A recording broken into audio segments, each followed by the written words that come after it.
वर्ष होते 1990. सकाळचे 10 वाजले होते. सदाशिव आपल्या मोठा भाऊ विजयला सोडण्यासाठी चंद्रपूर बसस्थानकावर आला होता. नागपूरला जाणारी बस 15 मिनिटात सुटणार होती. सदाशिव आपल्या भावाला मिठी मारत म्हणाला, स्वतःची काळजी घे दादा, आणि पत्र लिहून तुझी खुशाली कळवत जा. सुटकेस हातात घेत विजय म्हणतो, आईची काळजी घे, आणि हो, काळजी करू नकोस. मी दर महिन्याला मनी ऑर्डरने पैसे पाठवत राहीन. चल निघतो आता. विजय बसमध्ये बसतो आणि खिडकीतून बाहेर पाहत हात हलवत भावाचा निरोप घेतो. विजय हा 25 वर्षांचा तरुण मुलगा होता, ज्याला नागपुरात एका मोठ्या कंपनीत नोकरी मिळाली होती. त्यांच्या वडिलांचे लहानपणीच निधन झाले होते. घरात फक्त आई आणि लहान भाऊ होता, जो अजून कॉलेजमध्ये शिकत होता.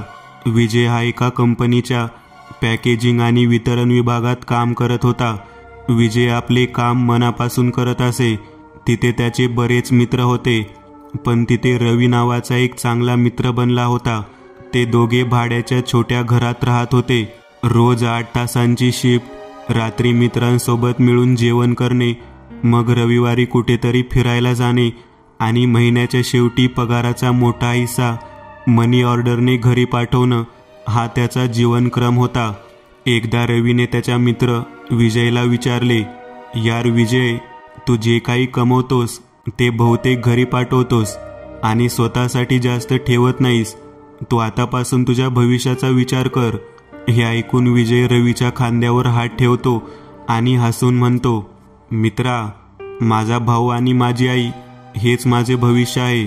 बालपणी बाबा गेल्यावर आम्हा दोघा भावांचा सांभाळ करणारी आईच होती. प्रसंगी स्वतः कमी अन्न खाऊन तिने आमचे पोट भरले. मी तिच्यासाठी कितीही केले तरी ते कमीच आहे. रवीही विजयच्या खांद्यावर हात ठेवत म्हणाला, बरोबर म्हणालास मित्रा. प्रत्येक मुलाने आपल्या आईवडिलांची काळजी घेतली पाहिजे. मी अनाथ आहे, त्यामुळे परिवार काय असते ते मला माहीत नाही, पण तू नशीबवान आहे, तुझा परिवार आहे. हे बोलताना रवी भावुक होतो. विजय त्याला सांत्वन देत म्हणतो, स्वतःला एकटा समजू नकोस, मी आहे ना तुझा भाऊ. दोन्ही मित्र भावुक होतात आणि एकमेकांना मिठी मारतात. कधी कधी सुट्टी घेऊन दोघे एकत्र गावी जायचे. रवी आता विजयच्या घरचा एक भाग झाला होता. तिथे काम करताना विजयला 1 वर्ष उलटून गेले होते. असे दिवस चांगले जात होते, पण ते म्हणतात की जेव्हा सर्व काही ठीक चालले असते तेव्हा दुर्दैव ते बिघडवण्यासाठी मोठा दगड फेकते, ज्यामुळे शांत पाण्यासारख्या वाहणाऱ्या जीवनात खळबळ उडते.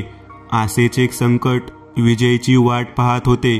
दिवस चांगले जात होते आणि विजयला तिथे काम करताना 1 वर्ष होत आले होते.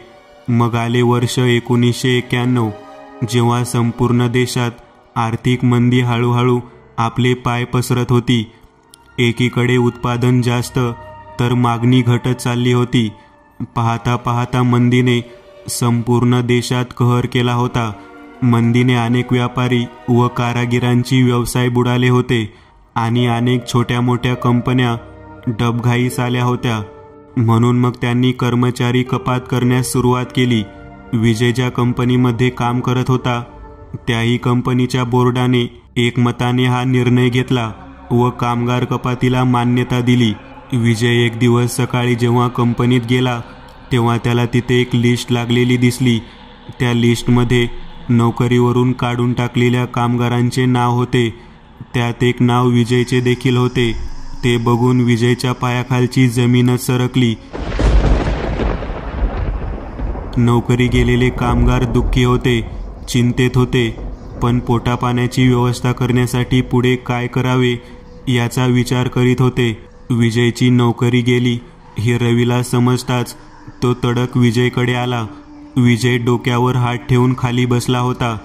विजय जवळ बसत रवी म्हणाला, मित्रा, मी लिस्ट पाहिली आहे, पण तू काळजी करू नको.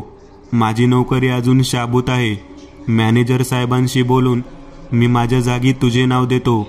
माझे काय, मी तर एकटा आहे, पण तुझ्यावर आई आणि भावाची जिम्मेदारी आहे.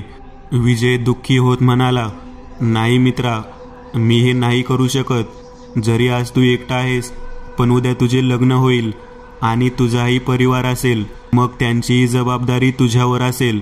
तू चिंता नको करू मित्रा. प्रत्येक वाईट गोष्टीत काहीतरी चांगले दडलेले असते. जो चोच देतो तोच दानासुद्धा देतो. चल आता रूमवर जाऊन मला माझे सामान बांधायला हवे. उद्या सकाळी गावी परत जावे लागणार. दोघेही दुःखी मनाने रूमवर आले. रात्र झाली होती. विजय बिछाण्यावर पडून होता, पण त्याला झोप येत नव्हती. पुढे काय होणार हे विचार त्याला सतावत होते. विचार करता करता कधी त्याला झोप आली कळलेच नाही. दुसऱ्या दिवशी सकाळी गावी जाताना रवी विजयला सोडायला रेल्वे स्टेशनवर आला होता. रवी भाऊक होऊन म्हणाला, मित्रा, कधी माझ्या मदतीची गरज पडली तर बेझिजक मला सांग. दोघेही भाऊक होऊन एकमेकांना मिठी मारतात आणि मग विजय ट्रेनमध्ये बसून दुःखी अंतकरणाने आपल्या गावी निघतो. विजयची नोकरी गेली होती हे आतापर्यंत त्याच्या घरच्यांना कळले होते. त्याची आई त्याला धीर देत म्हणाली, तू काळजी करू नको विजय, माझे काम अजून सुरू आहे. विजयची आई लोकांच्या घरी स्वयंपाक बनवण्याचे काम करायची. विजयचा लहान भाऊही त्याला धीर देत म्हणाला, दादा, मी पण लहान मुलांचे ट्युशन घेऊन आपल्या परिवाराला हातभार लावीन. काही दिवसांनी विजयला पण एका मोठ्या सलूनमध्ये नोकरी मिळाली होती. तिथून आता विजयच्या जीवनात संघर्ष सुरू झाला होता. एकीकडे डोक्यावरचे कर्ज वाढत चालले होते, दुसरीकडे नातेवाईक देखील त्यांना विचारत नव्हते. असेच दिवस पुढे जात होते. एका रात्री विजय झोपलेला असताना अचानक त्याला काहीतरी जाणवले. विजयला आपले शरीर अचानक हलके वाटू लागले. त्याला असे वाटत होते की त्याचे शरीर हवेत तरंगत कुठेतरी जात आहे. विजयच्या सभोवताल अंधार होता, इतका अंधार की त्याला त्याचे शरीर सुद्धा दिसत नव्हते. काही वेळाने त्याला समोर एक हलकासा उजेड दिसला. विजय त्या उजेडाच्या दिशेने जात होता. थोड्या वेळाने तो तिथे पोहोचला आणि पाहतो तर काय, त्याला तिथे एक मोठी पेटी दिसली. त्या पेटीतून प्रकाश बाहेर येत होता. विजयने ती पेटी उघडायला हात समोर केला तशी ती पेटी गायब झाली आणि विजय स्वप्नातून बाहेर आला. तो अगदी घामाघूम झाला होता. बाजूला असलेल्या तांब्याच्या लोट्यातून गटागट पाणी पिऊन पुन्हा झोपायचा प्रयत्न करत होता. त्याला झोप लागत नव्हती. तो त्या स्वप्नाबद्दल विचार करत होता की तेवढ्यात त्याला कसला तरी आवाज आला. खूप साऱ्या चिल्लर पैशांच्या नाणी एकसाथ खुळखुळताना जसा आवाज येतो तसा आवाज येत होता. त्याने इकडे तिकडे पाहिले. सगळे शांत होते. आई आणि लहान भाऊही झोपून होते. विजयने आपल्या लहान भावाला उठवून विचारले, सदा, उठ सदा. सदाशिव डोळे चोळत उठला आणि म्हणाला, काय झाले दादा? विजयने त्याला विचारले, तुला कसला आवाज येतोय? सदाशिव कानोसा घेत म्हणाला, नाही दादा, मला तर कसलाच आवाज येत नाही. तुला भास झाला असेल. एवढे बोलून सदाशिव झोपला. विजयलाही वाटले की हा भासच असेल, म्हणून मग तोही झोपला. पुढचे 2 दिवस त्याला तेच स्वप्न पडत होते आणि तसाच चिल्लर पैसे खुळखुळण्याचा आवाज येत होता. विजयला मात्र ह्या रहस्याचा उलगडा होत नव्हता. एक दिवस सकाळी जेव्हा सलूनमध्ये एका माणसाची दाढी बनवत होता, तेव्हाही तो रात्रीच्या त्या घटनेचा विचार करत होता. त्यामुळे दाढी बनविताना त्याच्या हाताने वस्त्रा जरा जोराने चालविला गेला आणि त्या माणसाचा गळा चिरून त्यातून रक्त वाहत होते. त्या ग्राहकाने चिडून विजयचा खरपूस समाचार घेतला आणि सलून मालकानेही त्याला खूप खरीखोटी सुनावून कामावर लक्ष न दिल्यास नोकरीवरून काढून टाकण्याची धमकी दिली. हे सर्व तिथे उपस्थित असलेला तिथला एक कारागीर आणि विजयचा मित्र मोहन पाहत होता. दुपारी जेव्हा ते दोघे घरी जेवण करायला जात होते तेव्हा मोहनने विचारले, काय रे विजय, सकाळी लक्ष कुठे होते तुझे? काही समस्या आहे काय? मोहनने विचारलेल्या प्रश्नाकडे विजयचे लक्ष नव्हते, म्हणून मोहनने त्याला पुन्हा प्रश्न केला. त्यावर विजय म्हणाला, नाही, काही समस्या नाही. मोहन नकार दर्शवत म्हणाला, नाही, काहीतरी समस्या आहे. सांग मला, झाली तर माझी मदतच होईल. मग विजयने त्याला मागील 3 रात्रीपासून घडत असलेली संपूर्ण हकीकत सांगितली. त्यावर मोहन म्हणाला, हे तर खरंच विचित्र आहे. तुला काय वाटते, काय असेल हे? विजय काहीसा गोंधळलेल्या अवस्थेत म्हणाला, मलाही नक्की काय ते माहीत नाही, पण ही कसली तरी पारलौकिक घटना वाटत आहे. त्यावर मोहन म्हणाला, या घटनेमागे काय रहस्य दडलेले आहे हे आपल्याला शोधून काढावे लागेल. विजय मोहनकडे पाहत म्हणाला, ते कसे काय?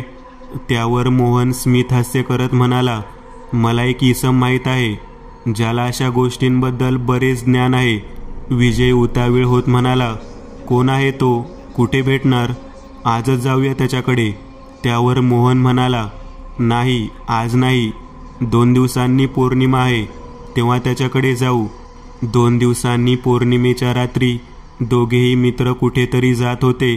विजय अधीर होत म्हणाला, अरे मोहन, आपण मगापासून चालतोय, आता तरी सांग आपण कुठे चाललोय?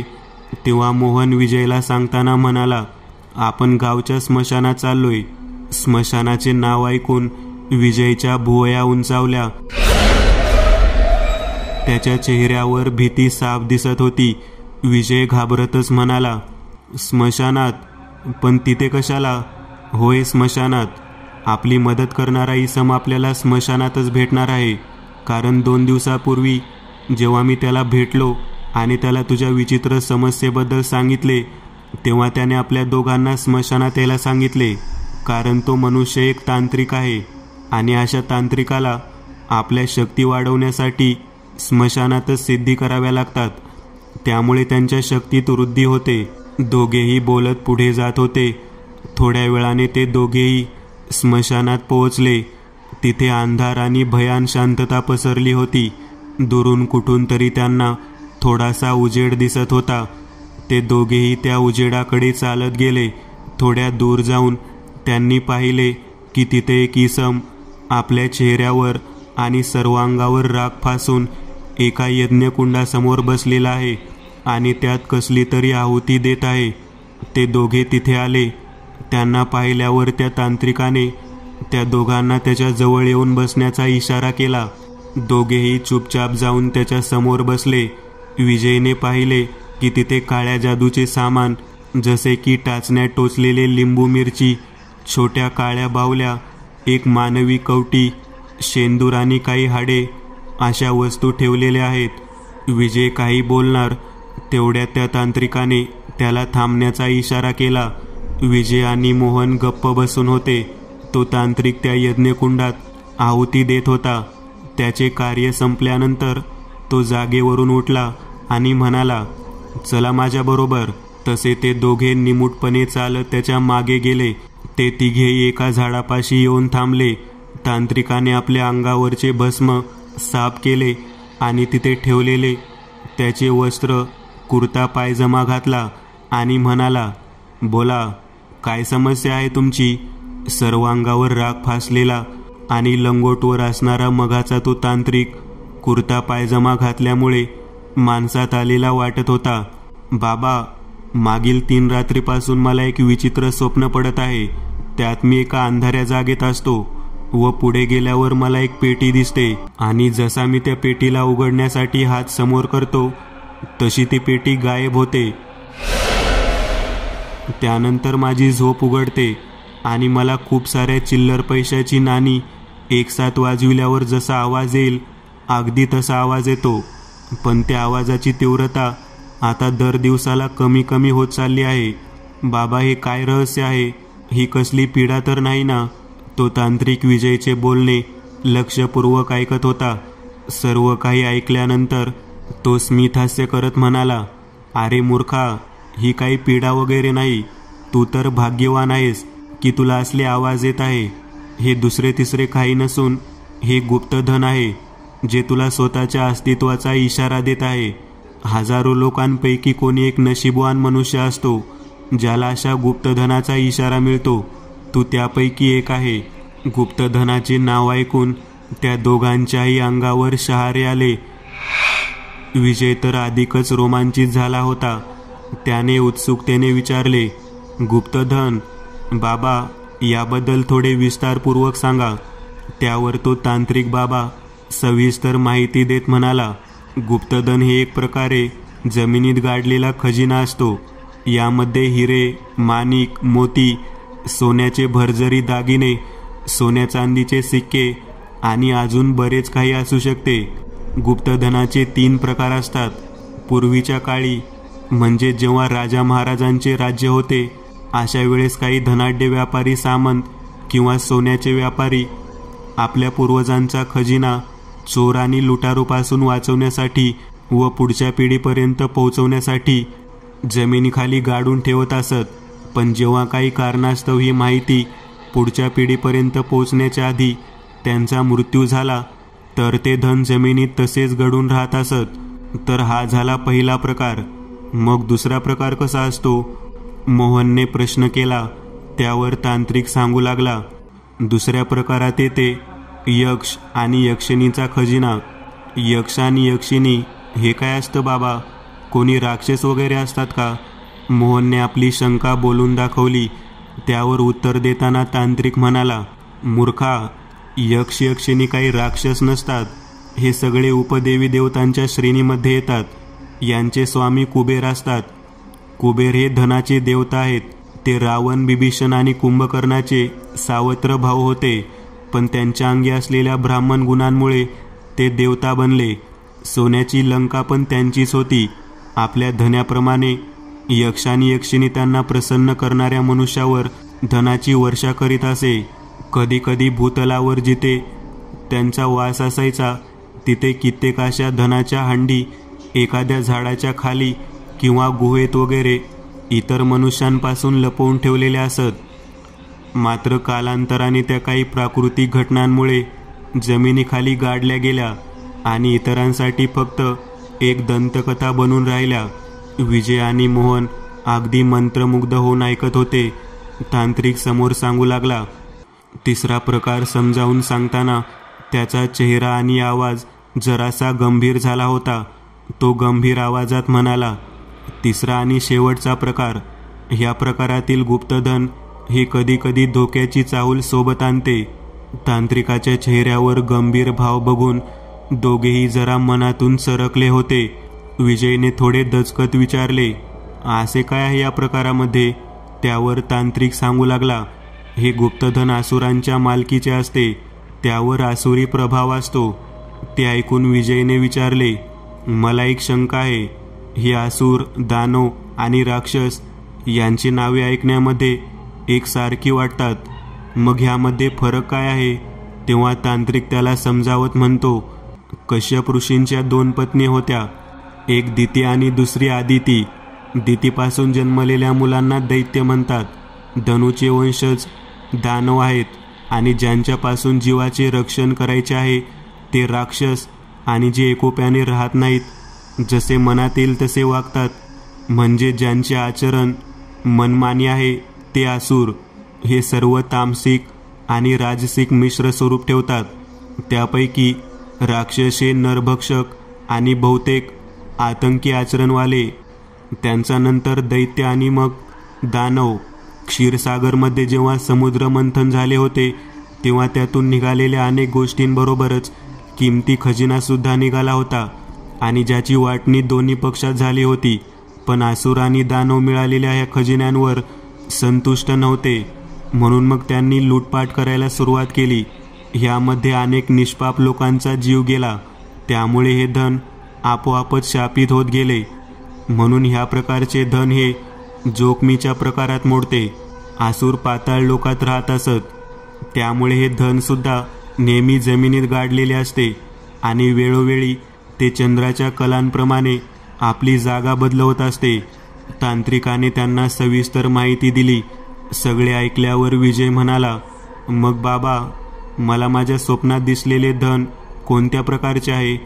तांत्रिक म्हणाला, ते मला असे सांगता येणार नाही. उद्या सकाळी मी तुझ्या घरी येईन. संपूर्ण पाहणी करूनच मग मी काही सांगणे ठीक राहील. ठीक आहे बाबा, उद्या सकाळी 10 वाजेनंतर घरी या. तेव्हा घरी कोणीही नसेल. एवढे बोलून मोहन आणि विजय तिथून उठले आणि आपापल्या घराकडे निघाले. दुसऱ्या दिवशी विजय घरात एकटाच होता. तो तांत्रिक आणि मोहनची वाट बघत बसला होता. थोड्या वेळाने मोहन तांत्रिक बाबाला घेऊन आला. विजयने त्यांना आत घेतले आणि दरवाजा बंद केला. बाबा, आता समोर काय? विजयने प्रश्न केला. तांत्रिक विजयच्या घरामध्ये इकडे तिकडे पाहत म्हणाला, हे कोणत्या प्रकारचे गुप्तधन आहे? आणि तुला रात्री आवाज येत होता, त्यामुळे हे गुप्तधन तुझ्या घरी कुठे दडलेले आहे? आधी ते शोधावे लागेल. त्यासाठी मला एक विधी करावी लागेल. एवढे बोलून त्या तांत्रिकने आपल्या जवळ असलेल्या पिशवीतून काही सामान काढले. एक मोठे रिंगण आखले. त्यात मोठे पंचकोनी ताऱ्याची आकृती काढली आणि त्या आकृतीच्या प्रत्येक कोणावर एक एक मेणबत्ती पेटवून लावली. रिंगणात बसून तो काहीतरी मंत्र पुटपुटत होता. थोड्या वेळाने तो ध्यानमग्न झाला व काही वेळ तसाच राहिल्यानंतर त्याने आपले डोळे उघडले. त्याला पाहून विजय म्हणाला, बाबा, काही समजले काय? तांत्रिक म्हणाला, सगळं आले माझ्या लक्षात. तुला ज्या गुप्तधनाचे संकेत मिळाले होते ते तिसऱ्या प्रकारातील, म्हणजेच आसुरांनी दडवून ठेवलेले धन आहे. घरात कोणत्या जागी आहे मग ते धन? विजय व मोहनने एका सुरात विचारले. तांत्रिक म्हणाला, ते 2 दिवसापूर्वी इथेच होते, पण आता त्याची जागा बदलली आहे. तुला जो आवाज येत होता त्याची कमी होणारी तीव्रता हेच सांगत होती की ते हळूहळू पुढे सरकत आहे. मोहनने थोडासा गोंधळलेल्या स्थितीत विचारले, काय? 2 दिवसांपूर्वी इथेच असणारे ते गुप्तधन आता इथे नाही? मग आता ते कुठे आहे? आणि त्यांनी आपली जागा कशी काय बदलवली? असे एक ना अनेक प्रश्न त्याने उपस्थित केले. विजयही त्याला सहमत होत म्हणाला, होय बाबा, तो बरोबर बोलतोय. कुठे गेले ते गुप्तधन? त्यावर तांत्रिक खुलासा करत म्हणाला, अशा प्रकारचे धन हे एका जागी जास्त काळ राहत नाही. चंद्राच्या बदलणाऱ्या कलांप्रमाणे ते नेहमी आपली जागा बदलत असते. काही काळ ते इथे होते, पण आता ते पुन्हा आपली जागा बदलत स्थानांतरित झालेले आहे. विजयने पुन्हा गोंधळून जाऊन विचारले, चंद्राच्या बदलणाऱ्या कला म्हणजे? तांत्रिक म्हणाला, अमावस्या ते पौर्णिमा या काळामध्ये पृथ्वीवरून आपणास दररोज चंद्राचा अधिकाधिक भाग प्रकाशित होताना दिसतो. त्या आकारमानाने वाढत जाणाऱ्या आणि त्यानंतर पुढील 15 दिवसात लहान लहान होत जाणाऱ्या चंद्रकोरींना चंद्राच्या कला म्हणतात. चंद्राच्या एकूण 16 कला असतात. आकाशातून चंद्राचा प्रकाश पृथ्वीवर होणाऱ्या भूमतीय कोन ह्या गुप्तधनाची जागा ठरवत असते. ही माहिती ऐकून विजय म्हणाला, मग चंद्राच्या बदलणाऱ्या कलानुसार ते कोणत्या जागी असेल? ते सांगणे अवघड आहे आणि ते इतक्या सोप्या पद्धतीने नाही माहीत पडणार. त्यासाठी मला फार मोठ्या सिद्धी कराव्या लागतील आणि त्यासाठी बळी द्यावा लागेल. बळी? दोघेही एकसाथ उद्गारले. पण बाबा, बळी देणे जरुरी आहे काय? त्यावर तांत्रिक म्हणाला, मग काय तुम्हाला हे प्रकरण इतके सोपे वाटले काय? अशा प्रकारचे कार्य सिद्धीस नेण्यासाठी बळी द्यावाच लागतो आणि तेव्हाच तुम्हाला त्या गुप्तधनाची अचूक स्थान सापडू शकेल. ते दोघेही गोंधळलेल्या अवस्थेत होते आणि काय करायचे ते त्यांना सुचत नव्हते, कारण ते दोघेही अगदी साधारण लोक होते आणि याआधी त्यांच्या जीवनात असा प्रसंग कधीच आला नव्हता. बळी द्यावा लागेल हे ऐकूनच ते दोघे हादरले होते. त्या दोघांची अवस्था बघून तांत्रिक म्हणाला, विचार करा, पण लवकर, कारण दिवसेंदिवस ते गुप्तधन आपले स्थान बदलत राहणार आणि मग त्याला शोधणे कठीण होऊन बसेल. एवढे बोलून तो तांत्रिक निघून गेला. विजय आणि मोहन दोघेही आता विचारात पडले होते. काय करावे ते त्या दोघांनाही सुचत नव्हते, कारण आजपर्यंत त्यांनी साधी माशीही मारली नव्हती. तिथे त्यांना एक बळी द्यावा लागणार होता. याचाच विचार करून करून त्यांच्या डोक्याचा भुगा झाला होता. मोहन काहीसा निर्धार करत म्हणाला, काही झाले विजय, तरी आपण कुणाचा बळी देऊ शकत नाही. आपण काही अपराधी नाही आहोत. विजय सहमती दर्शवत म्हणाला, तू बरोबर बोलतोयस मोहन. आपण हा विचार सोडून द्यायला हवा. काही दिवसांनी जेव्हा विजय रात्री आपले काम संपवून घरी आला तेव्हा त्याची आई आणि त्याचा लहान भाऊ चिंतेत बसलेले त्याला दिसले. त्यांना चिंताग्रस्त पाहून विजयने लगेचच त्यांना विचारले, काय झाले आई? तुम्ही दोघे असे गंभीर का बरं दिसत आहात? त्यावर त्याचा लहान भाऊ सदाशिव म्हणाला, दादा, आज सकाळी जेव्हा तू घरी नव्हता तेव्हा आपले घरमालक आले होते. आपण मागील 6 महिन्यापासून किराया चुकता केलेला नाही, त्यामुळे ते आपल्याला घर खाली करायला सांगत होते. आणि माझ्या कॉलेजची 3 महिन्याची फीजही बाकी आहे, ती सुद्धा भरायची आहे. कुठून आणणार दादा आपण इतके पैसे? त्यावर विजय म्हणाला, तुम्ही चिंता नका करू, मी माझ्या मालकाकडे थोडे पैसे कर्ज म्हणून मागून घेतो.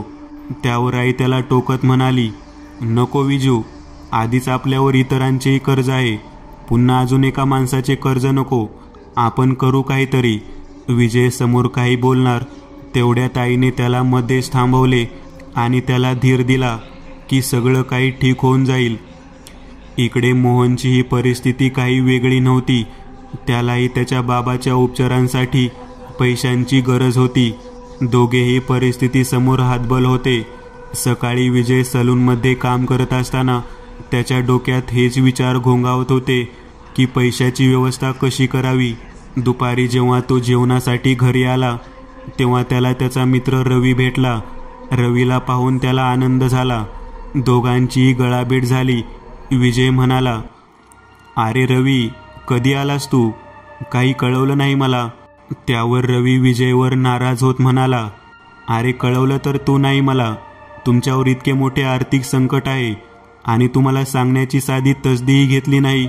विजय म्हणाला, अरे तसं काही नाही. मी त्याला मधातच थांबवत रवी म्हणाला, ते काही नाही, तू चिंता करू नको. तुझ्या 6 महिन्याचा किराया मी फेडलेला आहे आणि हे घे, काही पैसे ठेव तुझ्याजवळ, गरज पडेल.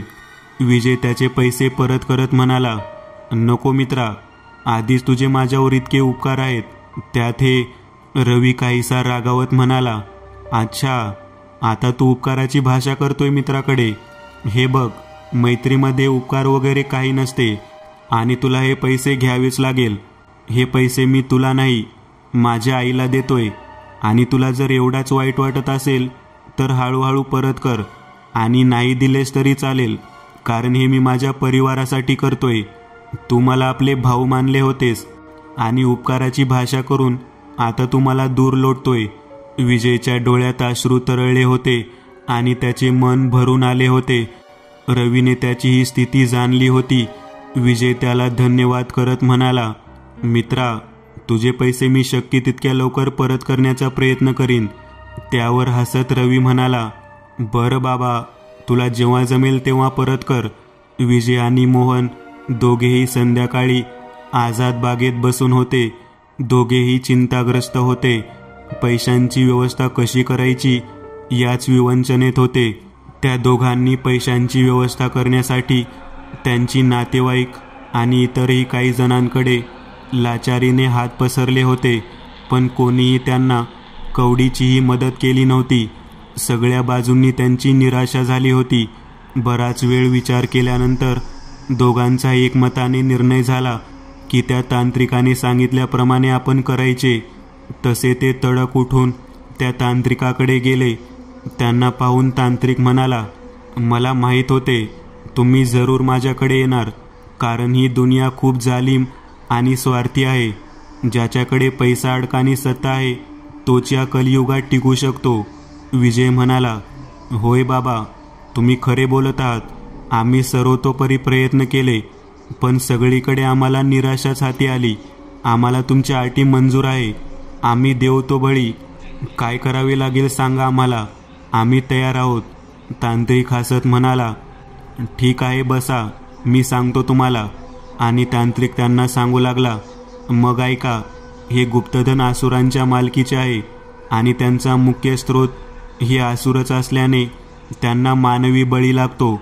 सगळे कार्य आपल्याला विधिवत पार पाडावे लागणार. एकही चूक होता कामा नये. दोघेही लक्षपूर्वक ऐकत होते.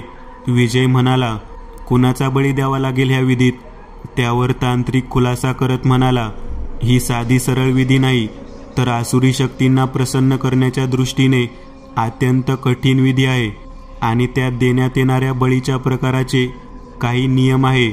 ज्याचा बळी देणार आहेत तो व्यक्ती हा पायाळू असावा किंवा अशी तरुणी जी कुमारिका असेल व तिचा एकही अंग भंग नसेल आणि शेवटचा असा व्यक्ती ज्याचा जन्म कार्तिकी अमावास्येला मेष राशीत झाला असेल. तांत्रिकाचे बोलणे ऐकून दोघेही बुचकाळ्यात पडले आणि म्हणाले, हे काय बाबा, असे लोक शोधणे तर फार कठीण आहे. त्यांचे वैशिष्ट्य आम्हाला कसे माहीत पडणार. त्यावर तांत्रिक म्हणाला, बेटा, एवढं सोपं असतं तर बातच और होती. म्हणूनच मी आधी म्हटले होते की आसुरी शक्तींना प्रसन्न करणे वाटते तितके सोपे नसते. त्या दोघांनी थोडा विचार केला व म्हणाले, ठीक आहे बाबा, शोधू आम्ही अशा लोकांना. त्यावर तांत्रिक म्हणाला, ठीक आहे, पण ही विधी आपल्याला येणाऱ्या अमावास्येलाच करावी लागेल. त्यानंतर काही फायदा होणार नाही. दोघेही त्या दिवसापासून असे व्यक्ती विशेष शोधण्याच्या कामाला लागले. शाळा, कॉलेज, दारूचे अड्डे अशा विविध प्रकारच्या ठिकाणी त्यांनी बळीचा बकरा शोधण्यात जंग पछाडले. गुप्तधनाच्या हव्यासापोटी दोघेही अपराधी वृत्तीकडे वळले होते. खजिना मिळवण्यासाठी ते कोणत्याही थराला जाऊ शकत होते. शेवटी त्यांना एक इसम भेटला. त्याचा जन्म कार्तिकी अमावास्येला मेष राशीत झाला होता. आज अमावास्येचा दिवस होता. त्या माणसाला यथेच्छ दारू पाजून त्याला ते दोघे स्मशानात घेऊन आले. तांत्रिकाने सर्व तयारी करूनच ठेवली होती. त्याने होम पेटवला आणि काही मंत्र म्हणायला सुरुवात केली. जवळ अर्ध्या तासापर्यंत त्यांचे विधी करणे सुरूच होते. तांत्रिकाने आदेश दिला तसा विजयने त्याच्या अंगावर घडा भरून पाणी ओतले व त्याच्या कपाळाला भस्म लावले आणि मग क्षणार्धात त्याचे मुंडके छाटले. त्याचे मुंडके त्या तांत्रिकने आपल्या हातात पकडले आणि डोळे बंद करून काही मंत्र म्हटले. त्या छाटलेल्या मुंडक्यातून निघणारे रक्त एका मानवी कवटीत जमा करून त्याची होमात आहुती दिली आणि ते मुंडके एका बोरीमध्ये भरून म्हणाला, चला, वेळ कमी आहे. रात्रीचे 2:30 वाजले होते. तिघेही विजयच्या घराच्या दिशेने निघाले. थोड्या वेळाने ते तिघेही विजयच्या घराजवळ पोहोचले. विजय म्हणाला, बाबा, आता पुढे काय? कुठे आणि कोणत्या दिशेला आहे ते गुप्तधन? तांत्रिकाने त्याच्या पिशवीतून 3 लिंब काढले आणि एक मंत्र म्हणत डोळे मिटले. मंत्र संपताच त्याने ते 3 लिंबू जमिनीवर सोडत म्हणाला, आज अमावास्या असल्याने चंद्राचा पृथ्वीशी होणारा भूमतीय कोन अस्पष्ट रूपात आहे. त्यामुळे हे अभिमंत्रित केलेले लिंब आपल्याला त्या जागेवर नेतील जिथे हे धन घडलेले आहे. त्या 3 लिंबात हालचाल जाणवू लागली होती. ते 3 लिंब 3 अलग अलग दिशांना निघून गेले. विजय आणि मोहन दोघेही अचंबित होऊन पाहतच राहिले होते. थोड्या वेळाने ते अलग अलग दिशांना गेलेले 3 लिंब परत त्यांच्या जवळ आले. ते तिघेही ज्या स्थानावर उभे होते त्या दिशेपासून 30 अंश कोनात दक्षिणेकडे ते 3 लिंब, तसे ते तिघेही त्या लिंबाच्या मागे मागे चालू लागले. काही दूर चालल्यावर ते लिंबू पुन्हा 70 अंश कोनामध्ये पश्चिमेकडे वळले. जसे जसे ते 3 लिंबू इकडून तिकडे जात होते तसे तिघेही त्याच्या मागोमाग जात होते. काही दूर गेल्यानंतर ते 3 लिंब एका पडक्या घरात शिरले. तसे ते तिघेही त्या लिंबा मागोमाग त्या पडक्या घरात आले. आता ते 3 लिंब एका जागेवर येऊन गोलाकार फिरत होते. तांत्रिक म्हणाला, हीच ती जागा आहे. इथे खड्डा खोदा. कुदळ आणि फावडा घेऊन विजय व मोहन तयार होते. त्यांनी लागलीच कामाला सुरुवात केली व पाहता पाहता 10 फूट खोल खड्डा खोदला. खोदता खोदता जमिनीला एक मोठे भगदाड पडले व जमिनीखाली एक मोठी गुहा दिसली. तिथून आत जाण्यासाठी पायऱ्या होत्या. तांत्रिक त्या दोघांच्या हातात मुंडके असलेली ती बोरी देत म्हणाला, हे घ्या, वेळ आल्यावर हे कामी येणार. आणि लक्षात ठेवा, तुमच्या गरजेनुसारच धन उचला. आत पुष्कळ हिरे, माणिक, मोती, सोन्याची व चांदीची नाणी असा भरपूर खजिना असेल. पण आपल्या गरजेनुसारच धन या बोरीत भरून बाहेर आणा. नाहीतर लालच, अहंकार आणि ईर्ष्या तुमच्या सोबत सोबत बाहेर येणार. मोहन आणि विजय दोघांनी एक एक कंदील पेटवला व सावधपणे त्या पायऱ्या उतरून गुहेत शिरले. गुहेत सर्वत्र अंधार पसरलेला होता. पण हाती असलेल्या कंदिलाच्या उजेडात पावले टाकत ते समोर जात होते. काही दूर गेल्यावर त्यांना आत एका बाजूला प्रचंड प्रमाणात खजिना दिसला. तांत्रिकाने सांगितल्याप्रमाणे हिरे, माणिक, मोती, सोन्या व चांदीची नाणी तिथे पसरली होती. डोळे दिपवून टाकणारा तो खजिना होता. दोघेही तो खजिना पाहून खुश झाले. जसे ते खजिन्याकडे जाण्यासाठी आपले पाय पुढे ठेवणार तसा एक भला मोठा साप त्या खजिन्याजवळ आला आणि त्या खजिन्याभोवती गोलाकार कुंडली मारून बसला. त्या सापाचे 3 तोंड होते व त्या दोघांना पाहून फुतकारत होते. अतिशय भयंकर असा तो साप होता. तो त्या दोघांना खजिन्याजवळ येऊ देत नव्हता. इतका मोठा साप त्यांनी आपल्या जीवनात कधीच पाहिलेला नव्हता. मोहनला काहीतरी आठवले. तो म्हणाला, विजय, या सापाचे मी लक्ष भटकवतो. तू जाऊन जेवढं जमेल तेवढा तो खजिना उचलून आण. एवढे बोलून त्याने त्या बोरीतून ते छाटलेले मुंडके बाहेर काढले. त्यातून अजूनही रक्त पडत होते. ते मुंडके त्या सापाला दाखवून दूर फेकले. तसा तो साप त्या मुंडक्याच्या दिशेने निघाला. इकडे विजय वेळ न घालवता त्या खजिन्याजवळ पोहोचला. इतकी सारी अमाप संपत्ती पाहून त्याचे मन ललचावले आणि ते धन उचलून तो बोरीमध्ये भरू लागला. एक एक करत सगळे धन भरण्यात वेळ लागत होता आणि तो त्रिमुखी साप कधीही परत येऊ शकणार होता. त्यामुळे त्याने काहीतरी विचार केला. इकडे बाहेर तांत्रिक त्या दोघांची वाट बघत बाहेर उभा होता आणि कोणत्याही क्षणी सकाळ होणार होती. सूर्याची पहिली किरण निघायच्या आत त्यांना त्या गुहेतून बाहेर पडायचे होते, नाहीतर ती गुहा बंद होऊन गायब झाली असती. तांत्रिकने पाहिले की ते दोघे हळूहळू वरती येत आहे व त्यांच्या हातात एक मोठी वस्तू आहे. त्या तांत्रिकाला आवाज दिला तसा तांत्रिकाने त्या खोल खड्ड्यात एक मोठी दोरी सोडली. त्या दोरीच्या साहाय्याने ते दोघे वरती आले. त्या दोरीच्या शेवटी त्यांनी ती बांधलेली वस्तू वरती घेतली. त्या भल्या मोठ्या वस्तूकडे पाहून तांत्रिक आश्चर्यचकित झाला. त्याला एक मोठा धक्का बसला होता. ती मोठी वस्तू म्हणजे खजिन्याची मोठी पेटी होती, जी विजयला त्याच्या स्वप्नात दिसायची.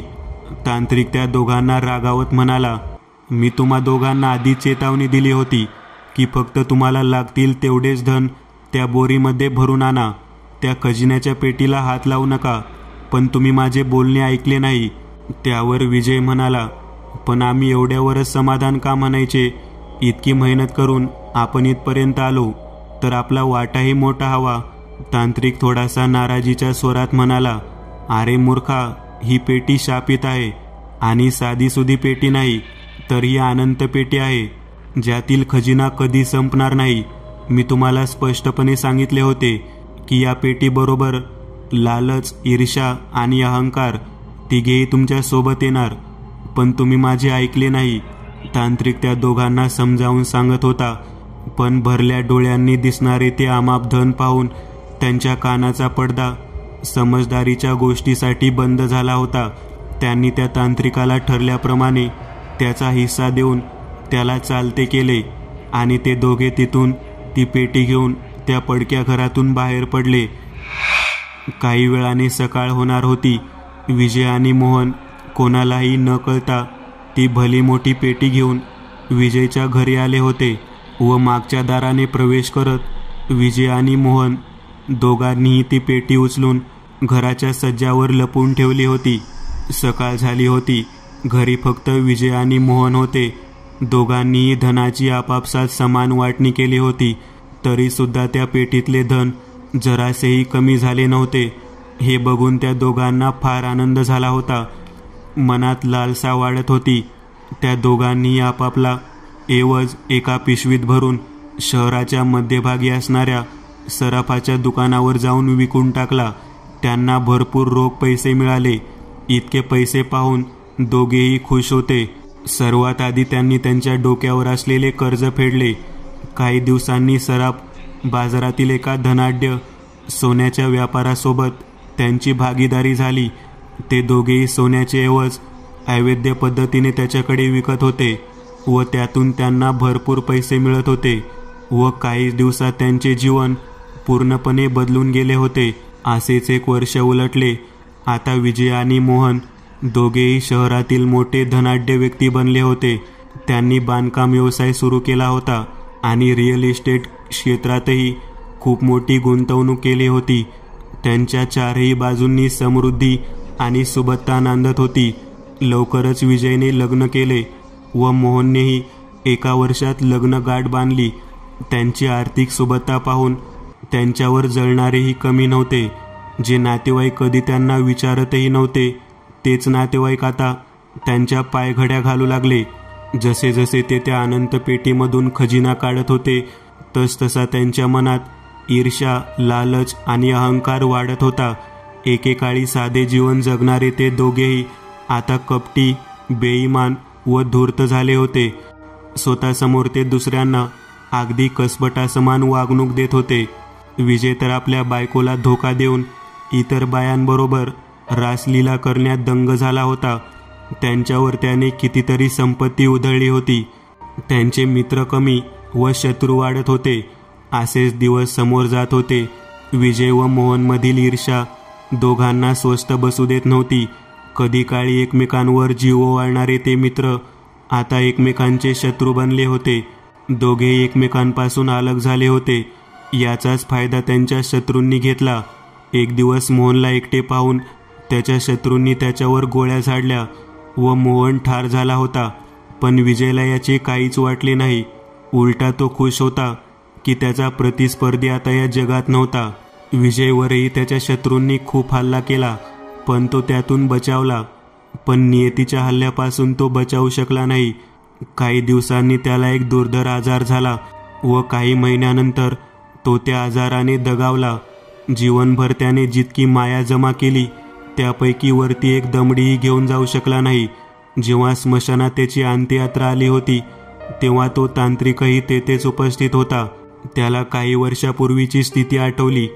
त्याने पाहिले होते की त्या रात्री खड्ड्यातून बाहेर निघताना लालच, ईर्ष्या व अहंकार हे 3 असुररूपी दानव त्यांच्यासोबत बाहेर निघाले होते. हे तिघे दानव नेहमी अदृश्य रूपाने त्यांच्या आसपास होते. त्यांच्या मनात लालच निर्माण झाल्याने व एकमेकांबद्दल ईर्ष्या व अहंकार निर्माण झाल्याने त्या 3 दानवांना ऊर्जा मिळत होती. त्या असुररूपी ईर्ष्या, अहंकार व लालसेने त्या दोघांचा बळी घेतला होता. जसे ते दोघे मरण पावले तसा ती गुप्तधनाने भरलेली अनंत पेटीही गायब होत आपल्या मूळ जागी परत गेली. असेच काही वर्ष गेले. एका रात्री दिलीप आपल्या बिछाण्यावर झोपून होता. अचानक पडलेल्या स्वप्नाने त्याला जाग आली आणि तो उठून बसला व अचानक त्याला पुष्कळ नाणी एकसाथ वाजत आहे असा आवाज आला. मित्रांनो, आज पुरतं एवढंच. तुम्हाला जर काही गोष्ट आवडली असेल तर नक्की लाईक करा. तुमच्यापैकी बरेचसे जण व्हिडिओ लाईक न करताच पळून जातात. पण हा जर व्हिडिओ तुम्ही लाईक केला तर मला जरा बरं वाटेल आणि असेच भारी भारी व्हिडिओ बनवायची माझ्यात एनर्जी येईल. त्यामुळे नक्की लाईक करा.